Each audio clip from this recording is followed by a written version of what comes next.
Breitling Navitimer is one of the most recognizable pilot watches thanks to its design and heritage. In addition to a chronograph, it implements something called a slide rule.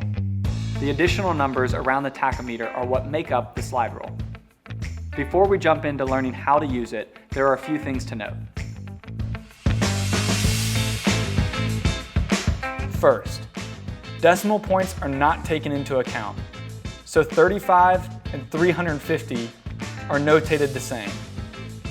Second, because the slide rule lacks decimal points, you need to have a general idea of what your answer will be. And third, because the slide rule is based on logarithmic functions, every time you double a number, the distance is the same.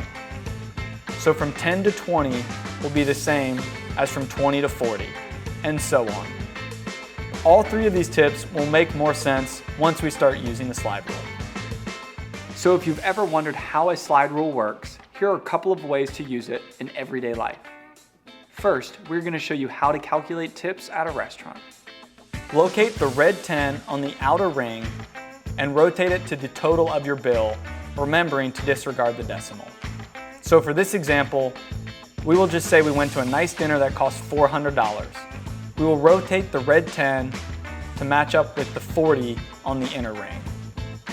Then we use the outer ring to determine the percent tip we want to leave. The service was great, so we decided to leave a 20% tip.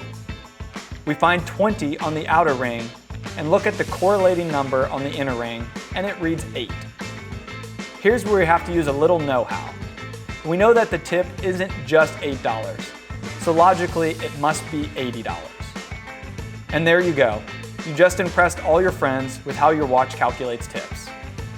Next up, let's convert miles to kilometers. Or you can think of it as miles per hour to kilometers per hour.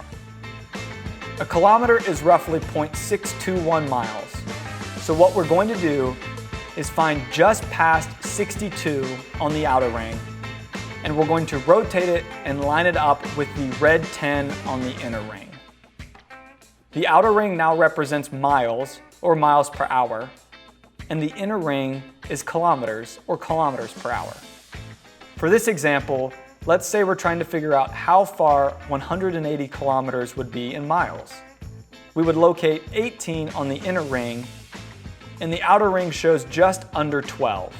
If we go ahead and do the math to check, we see that the actual distance is 111.8 miles. Pretty close. These two tricks are a great way to get comfortable using a slide rule in everyday life. Thanks for watching.